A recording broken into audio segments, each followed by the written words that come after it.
今仔日冷空气减弱各地回温，不过后礼拜一台北季风就会再变强。气象专家提醒，伫咧旧历过年之前，会有一波冷气团会落南，可能加做今年第一波寒流。估计1月27到28会上寒，提醒民众就要先做好准备。日头出来，温度回升，拜六北中南各地高温拢转来到20度左右，感受真舒适。不过礼拜开始，各地水汽分量拢增加，嘉南北海岸有可能有局部性大雨。拜开始，东北季风增强，北部、东北部的天气会搁转凉。后礼拜下半期是水汽会渐渐增加。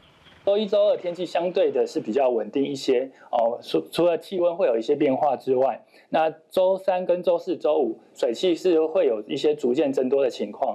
所以要留意天气的变化，可能外出要适时带个雨具备用。气象署观测，拜六的透早，因为辐射冷却的影响，苗栗大河出现3度5的低温，新竹高美原来5度7，苗栗的局部地区测到6度2。对冷气团减弱之外，各地低温拢转来到15度左右。农历年连续假期要到啊，气象专家提醒，目前欧洲模式显示，过年前有一波超强的冷气团落南，有机会成为今年第一波寒流，为小年夜开始影响台湾的天气。先湿冷后大冷，中部以北、东北部有机会都在10度C以下。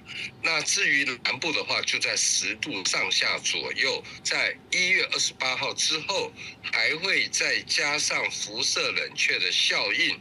那这些降温的部分还会比原来预期的温度再下降个1到3度。专家提醒，这波冷空气的强度真强，影响时间搁长。为小年夜前一天开始，温度就向降低，一直到正月初1日了后，温度才会慢慢回升。提醒民众，过年前大饼扫甲过年安排出外佚佗，拢要预先做好防寒的措施。记者综合报道。